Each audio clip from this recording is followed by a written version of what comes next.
주시는 하나님의 말씀입니다. 하나님의 말씀은 마태복음 13장 44절입니다. 마태복음 13장 44절 말씀을 한 목소리로 봉독합니다. 천국은 마치 밭에 감추인 보화와 같으니 사람이 이를 발견한 후 숨겨두고 기뻐하여 돌아가서 자기의 소유를 다 팔아 그 밭을 샀느니라. 아멘. 할렐루야. 오늘도 예배에 참여하신 여러분들을 환영합니다. 옆 사람 인사 나누시죠. 잘 나오셨습니다. 앞뒤로 인사하면서 은혜 받읍시다.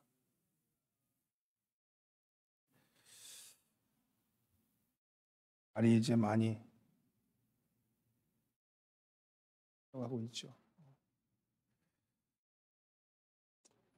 저도 이제 마음을 좀 고쳐먹고 열심히 하려는데 아직까지 회복이 안 돼. 그럼에도 불구하고 오늘 말씀은 은혜의 말씀으로 받으시기 바랍니다. 해는 서산으로 뉘엿뉘엿 넘어가고 있을 때였습니다. 예수님은 갈릴리 바닷가에서 앉으셨습니다. 큰 무리들이 예수님이 바닷가에 계시다는 소리를 듣고 몰려옵니다. 예수님은 배에 올라 배전에 앉으셔서 무리들을 향해서 천국의 비유를 들어서 말씀하시기 시작합니다. 여러분들이 잘 아시는 씨 뿌리는 비유로 시작해서 천국에 대한 6가지 비유를 말씀하셨습니다. 천국은 무엇과 같다 이렇게 시작하는 말로 천국의 비유를 말씀합니다. 오늘 우리가 읽은 본문은 예수님이 전하신 천국의 6가지 비유 중에 가장 분량이 짧은 비유의 말씀입니다. 이 말씀을 하기 전에 우리는 먼저 예수님께서 말씀하신 천국에 대한 이해가 필요합니다. 천국과 비슷한 말로 하나님 나라와 천당이 있습니다. 천당. 먼저 하나님 나라와 천국은 같은 개념입니다. 유대인들은 하나님의 이름을 직접 부르는 것을 꺼려했어요. 그래서 하나님 대신에 하늘을 쓴 거죠. 하늘천, 하늘의 왕국. 그래서 유대인들을 대상으로 쓴 복음서인 마태복음에는 천국으로 나와 있고, 히라빈과 이방인들을 대상으로 썼던 누가복음과 마가복음 그리고 요한복음에는 하나님 나라 이렇게 나와 있습니다. 그리고 우리가 죽어서 가는 내세와 같은 장소적인 의미가 아니라 이 하나님의 나라, 천국은 우리 가운데 이루어지시는 하나님의 통치를 의미합니다. 통치.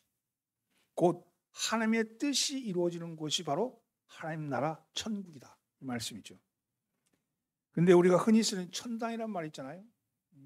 예수 믿고 천당 가세요. 그러면 천당. 이 천당이란 말은 성경에 나오는 말이 아닙니다. 천당이란 말은 정체불명의 한국어죠. 우리나라의 말이죠. 당이라고 쓴 건요. 당이라는 것은 불당, 성황당 혹은 서당 그런 것 같이 쓰는 당자는 집당자예요. 그러니까 곧당자입니다. 장소를 지칭하는 용이죠. 장소를. 요한복음 14장에 보면 예수님께서 고별 설교를 하시면서 내 아버지 집에 거할 곳이 많도다. 내가 너희를 위하여 처소를 예비하러 가느니 이렇게 얘기하는 데서 하나님의 나라가 장소로 오해해서 천당이라 쓴 게 아닌가 그렇게 생각이 듭니다. 천당이 장소적 개념이라면 천국은 통치적 개념입니다. 예수님이 말씀한 천국이나 하나님 나라는 장소의 개념이 아니고 하나님의 뜻이 이루어지는 통치의 개념입니다. 따라서 하나님 나라는 천국은 바로 오늘 여기서 이루어지는 하나님을 믿는 자 가운데 이루어지는 그 통치, 나라를 의미합니다. 여러분이 하나님 말씀을 듣고 마음을 열고 순종하면 하나님의 나라가 여러분 가운데 이루어진다는 거예요. 우리가 우리의 마음을 연다는 것을 다른 편으로 보면 하나님께서 우리 가운데로 들어오신다는 거잖아요. 말씀을 순종하면 하나님의 말씀이 우리 가운데 들어와서 우리 안에서 성취한다는 겁니다. 하나님 말씀이 성취되는 하나님의 뜻이 이루어지는 하나님 나라가 우리 가운데 들어올 때 우리 안에 참된 기쁨의 샘이 넘치는 것이죠. 그런데 많은 사람들이 이 하나님 나라를 누리지 못하며 하나님의 통치 안에 들어가지 못하고 살아가고 있습니다. 왜 그렇습니까? 하나님의 나라에 대한 인식이 부족하기 때문입니다. 그렇다면 어떻게 하나님 나라를 이해하고 우리에게 주시는 그 기쁨을 누릴 수 있을까요? 새해 복 많이 받으세요 그러지만 여러분 받은 복도 다 못 누리면서 자꾸 받으려고 하면 더 뭐합니까? 있는 복이라도 누리면서 있는 복이라도 충분히 누리면 그게 큰 기쁨이죠. 그런데 자꾸만 달라 그러듯이 하나님 나라가 우리 가운데 이루어지고 있음을 깨닫지 못하니까 자꾸만 엉뚱하게 천당 쳐다보고 있는 거 아니겠습니까? 오늘 비유의 말씀을 통해서 이 말씀을 함께 은혜 나눠보고자 합니다. 먼저 무엇이 더 중요한지를 알아야 합니다. 오늘 말씀 함께 봉독합니다. 천국은 마치 밭에 감춘 보화와 같으니 사람이 이를 발견한 후 숨겨두고 기뻐하여 돌아가서 자기의 소유를 다 팔아 그 밭을 샀느니라. 예수님은 천국은 마치 밭에 감춘 보화와 같다. 왜 밭에 보화가 감춰 있을까? 왜 밭에 보화가 감춰 있을까요? 왜 하나님 나라를 감춘 보화라고 표현했을까요? 이것은요, 예수님이 당시에 머물던 그곳은 팔레스타인이죠. 이곳은 도적이나 적들에 의해서 약탈이 빈번한 지역이었습니다. 또 오늘날 같이 어떤 재물을 맡겨둘 은행이나 이런 금고가 있는 곳은 아니었습니다. 공식적인 기관도 없죠. 그러다 보니까 부자들은 자기가 가진 재산을 자기 소유의 땅에다가 묻어뒀어요. 자기 소유의 땅에다 묻어뒀습니다. 그러다가 불의한 사고가 일어나서 그 부자 중에 하나가 만약에 재난이나 급작스러운 죽음을 당할 경우에 그 보물은 임자가 없이 밭에 묻혀져 있는 거죠. 본문의 경우처럼 보물을 발견한다는 것은 일생일 때 정말 한 번 있을까 말까 하는 그런 드문 경우입니다. 최고의 행운인 거죠. 이처럼 하나님 나라는 보화와 같이 나에게는 최상의 가치요 최고의 행운이라고 표현할 수 있습니다. 그렇다면 왜 이 사람은 그 보화를 그냥 파가지고 가면 됐지 뭐 때문에 자기 소유를 다 팔아서 밭을 샀을까요? 여기에 이 비유의 묘미가 있습니다. 그것은 자기 능력으로는 밭을 살 수 있지만 보화는 가질 수 없기 때문입니다. 왜냐하면 당시의 율법에 따르면 일꾼이 밭에서 일을 하다가 보화를 발견할 경우에 그것을 파냈으면 그 보물의 주인은 그 밭의 소유자가 주인이라는 거예요. 내가 보물을 발견했다 해서 그게 내 게 아니라는 거예요. 밭이 먼저 내 거여야지 보물도 내게 된다는 거죠. 그래서 이 비유에서 보화를 발견한 일꾼이 그냥 보화를 가질 수 없고 자기 소유를 팔아서 밭을 사는 겁니다. 그런데 예수님은 왜 보화를 천국, 하나님 나라라 그러셨을까? 먼저 하나님 나라는 감춰져 있기 때문에 그렇습니다. 감춰져 있기 때문에. 보화가 감춰져 있듯이 하나님 나라도 감춰져 있습니다. 이것을 신학적으로 보면 하나님 나라의 은폐성이다 이렇게 말하죠. 하나님 나라는 우리 가운데 와 있지만 누구나 알 수 있는 방법으로 와 있지 않는다는 거예요. 하나님 나라는 감춰져 있습니다. 왜 감춰져 있습니까? 하나님 나라의 보화와 세상의 보화가 다르기 때문입니다. 하나님 나라는 보이는 곳에 있지 않냐고 보이지 않는 곳에 있기 때문입니다. 이 세상의 보화는 이 세상의 보화는 보이는 곳에 있잖아요. 보이는 곳에 있지만 하나님 나라는 보이지 않는 곳에 있기 때문입니다. 이 세상의 보화는 자기의 행복을 기대하게 합니다. 자신을 행복해 줄 가치 있는 것을 보화로 삼고 있죠. 그러나 하나님 나라의 보화는 다르다는 거예요. 학개서 2장 6절에 보면 만군의 여호와가 이같이 말하노라. 조금 있으면 내가 하늘과 땅과 바다와 육지를 진동시킬 것이요 또한 모든 나라를 진동시킬 것이며 모든 나라의 보배가 이르리니 내가 이 성전의 영광이 충만하게 하리라. 만군의 여호와의 말이니라. 여기 보면 이 모든 나라의 보화가 이르리니 이 말씀인데 여기서 말하는 보배는 성전의 영광을 충만하게 할 보배입니다. 그런데 이것은 무엇을 의미하냐? 바로 예수 그리스도를 의미합니다. 보배가 예수 그리스도라는 거예요. 베드로전서 2장 4절에 보면 사람에게 버림받았으나 하나님께는 택하심을 입은 보배로우신 산돌이신 예수께 나아가라. 여기도 보면 보배로운 산돌 그것이 예수입니다. 보배가 예수님을 상징하는 거죠. 그러나 사람들은 이것을 믿지도 않고 받아들이지도 않습니다. 예수님이 보배라는 거예요. 예수님이 보배인데 그것을 사람들은 눈에 보이는 보배만 찾지 보이지 않는 주님을 찾지 않는다는 겁니다. 그래서 믿는 너에게는 보배이나 믿지 아니하는 자에게는 건축자들이 버린 그 돌이 되었다. 모퉁이 돌이 되었다 얘기하죠. 밭에 감춘 보배는 예수 그리스도인 것입니다. 세상에 대해서는 철저히 감춰져 있는 계신 분이죠. 그래서 이사야가 예언처럼 너희가 듣기는 들어도 깨닫지 못할 것이요 보기는 보아도 알지 못하리라고 말씀합니다. 그런데 여기 보화를 찾은 사람이 있습니다. 아니 찾았다기보다는 보화가 자기 자신을 스스로 드러낸 것이죠. 스스로 드러낸다는 게 계시잖아요. 하나님이 계시하신 겁니다. 왜냐하면 예수 그리스도가 우리에게 오셨기 때문입니다. 우리가 예수님을 힘써 찾은 것이 아니라 예수님이 우리에게 스스로 드러내심으로 우리가 하나님인 것을 알아차린 것이죠. 예수님이 우리에게 오셨는데 보배가 드러낸 거예요. 보배를 찾은 게 아니고 보배가 드러났다고 말씀하죠. 여러분 내가 믿어서 믿는 게 아니고 믿어지는 게 믿는 거예요. 믿어지게 되는 게 내 힘이 아니라 그분의 은혜요. 하나님이 우리에게 주신 은혜 때문에 믿어지는 겁니다. 이런 예가 적당할지는 모르겠지만 산에서 산삼을 캐는 사람을 10만이라 그러잖아요. 근데 10만이가 산에 올라가서 산삼을 캘 때 눈이 좋아서 산삼을 발견한 것이 아니래요. 산삼이 자기 자신을 드러내야지 비로소 볼 수 있다고 합니다. 수많은 사람이 오르내리는 길인데 근데 발견하지 못했던 산삼이 어떤 10만이의 눈에는 보여진 거예요. 이것은 산삼이 그네들이 얘기할 때는 산삼이 자기를 드러냈다고 얘기를 하죠. 사랑하는 성도님, 여러분이 예수 그리스도를 내 주로 믿었다면 그것은 감추인 보배가 여러분에게 보여진 겁니다. 오늘 여러분 예수가 보여졌다는 것은요. 예수님을 통해서 이루어지시는 하나님 나라가 보여질 것이라는 말씀이죠. 감추인 하나님 나라. 똑같은 말씀인데도 어느 순간 이 말씀이 나에게 쑥 들어오기도 하고 어느 순간 찬송을 부르면서 어떤 구절에 눈물이 나기도 하고 어떤 곳에 감동이 일어나기도 하고 이런 것들이 드러나는 거잖아요. 자기를 드러내는데 하나님 말씀이 내 속에서 이루어지는 거예요. 또 어떤 사람을 만났는데 어떤 일을 했는데 그 일 가운데 하나님이 일하심이 보여지는 거예요. 하나님이 일하고 계시는구나 하는 게 눈에 보여지는 거예요.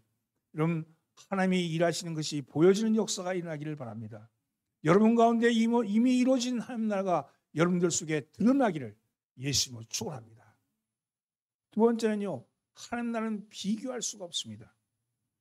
세상의 밭과 보화가 비교될 수 없듯이 하나님 나라와 세상의 그 어떤 것도 비교할 수 없습니다. 보배를 발견한 그 사람은 자기 소유를 다 팔아 밭을 샀습니다. 밭을 발견했을 때 보배를 들고 가면 되는데 왜 밭을 샀을까요? 남의 밭에 있는 보배를 가져가는 것이 옳지 못했기 때문일까요? 그렇다면 밭을 살 때 밭에 보배가 있음을 밭주인에게 고지해야 되지 않겠습니까?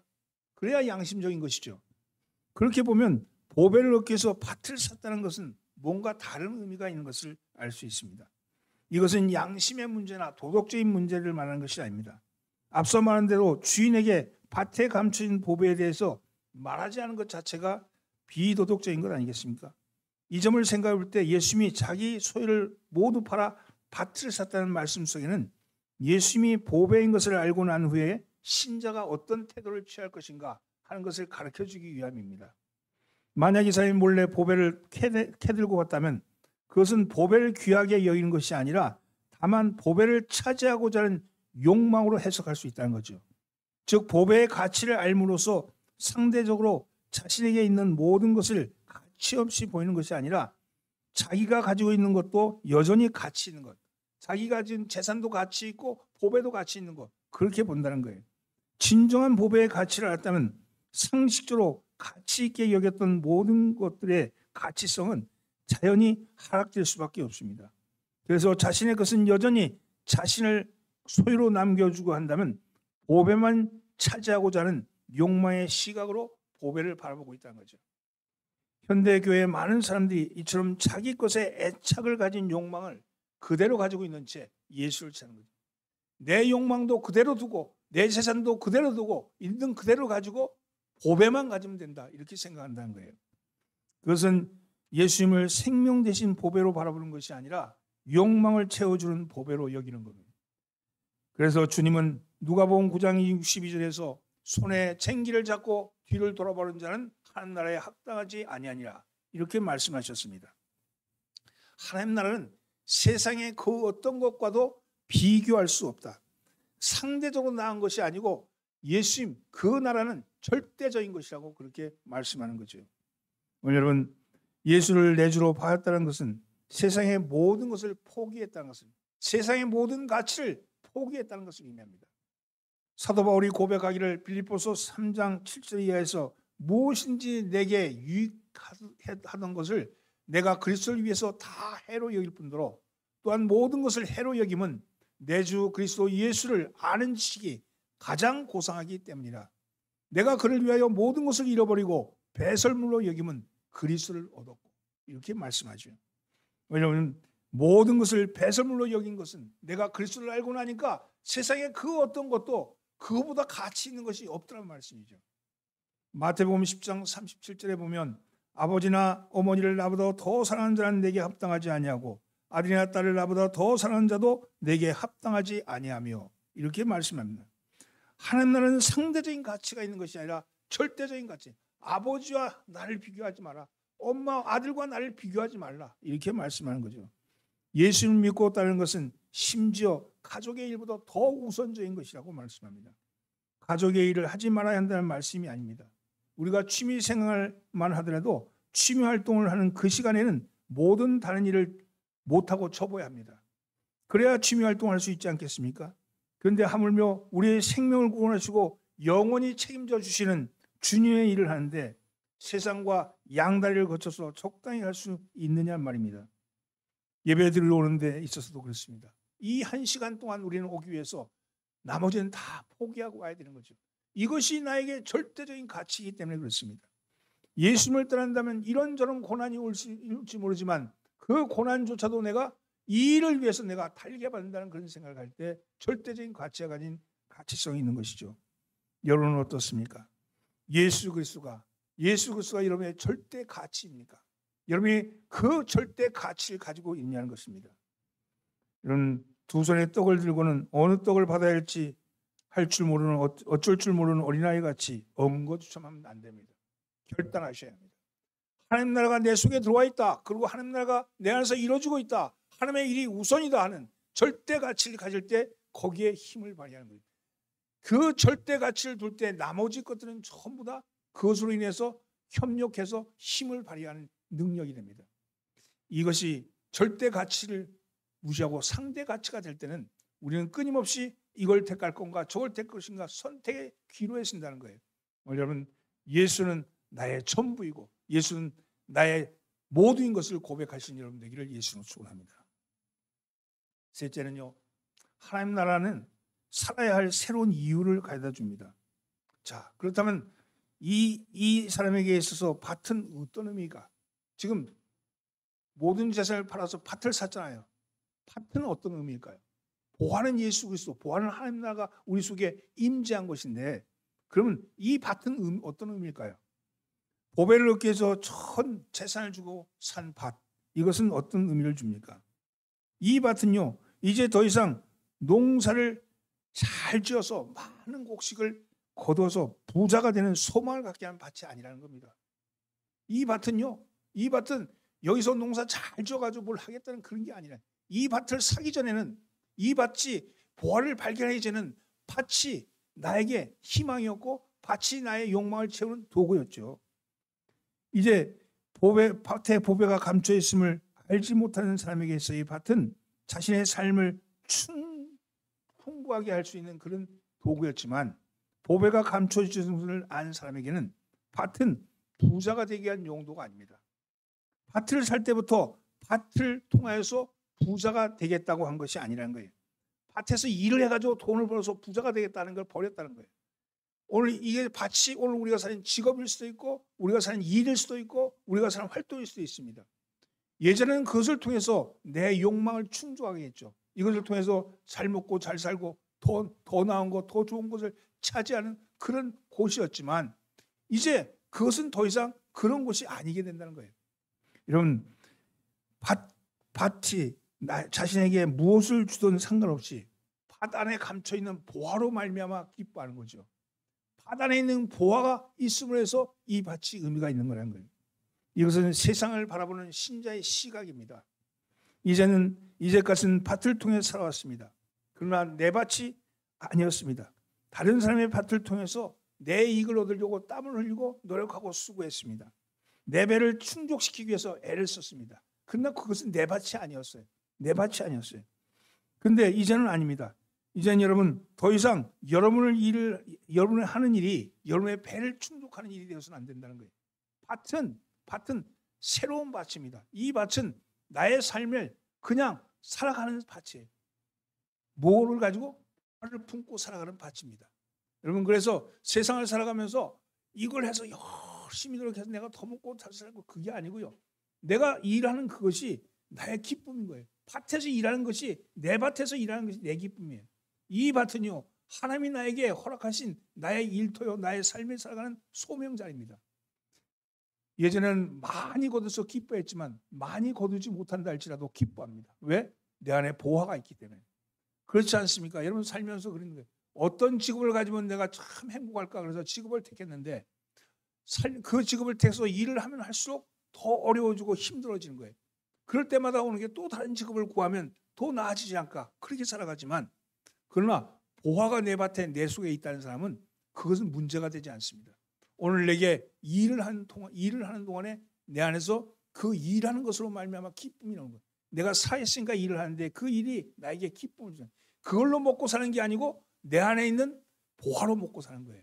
여러분 그 보화가 여러분에게 있기를 예수님으로 축원합니다. 어떤 하나님을 사랑하는 여인이 있었어요. 그는 늘 하나님께 늘 가까이 가기를 사모했습니다. 그러나 어느 날 우물로 해서 물을 깃다가 두레박을 해서 뭐가 들어왔는데 보니까 보석이 들어온 거예요. 보석이 물에서 건져졌어요. 너무 기뻤죠. 근데 근처에 아주 슬픔에 잠긴 친구가 있었어요. 이 친구는 늘 우울해. 그리고 삶이 늘 안 된다고 불평하는 삶을 살아가는 사람이에요. 그 친구가 우연히 그 집에 들렀다가 그 여인의 이야기를 들었습니다. 내가 하나님을 너무 사랑했는데 그런데 어느 날 물을 깃다가 보석을 발견했다. 이렇게 얘기합니다. 이 슬픔 빠진 여인은 그 친구가 너무 부러웠어요. 나에게도 그런 보석이 있었으면 하는 생각이 들었어요.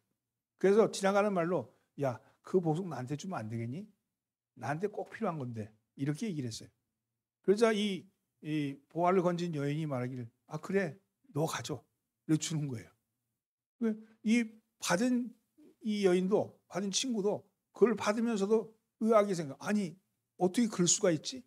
근데 보배를 가지고 돌아오는 길에 가만히 생각해 보니까 이 보배가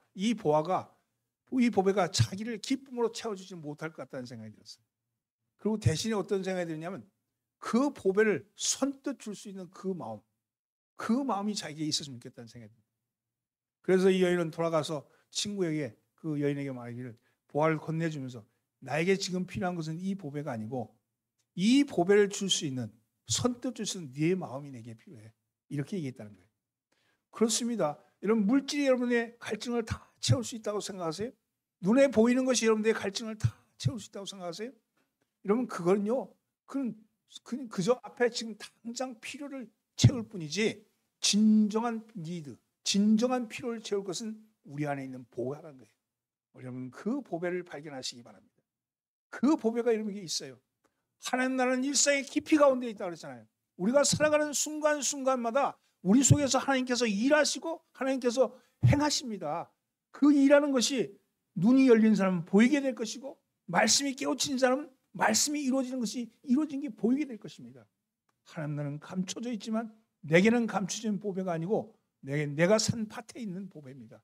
오늘은 예수 믿는 우리에게 우리의 삶이라는 것은 오늘 우리가 살아가는 것은 그저 이 땅에 살면서 시간을 보내기 위해 사는 것 아니지 않습니까? 이 땅에 사는 이유가 있잖아요. 그 이유를 행하기 위해서 우리가 밭이 있는 것이지.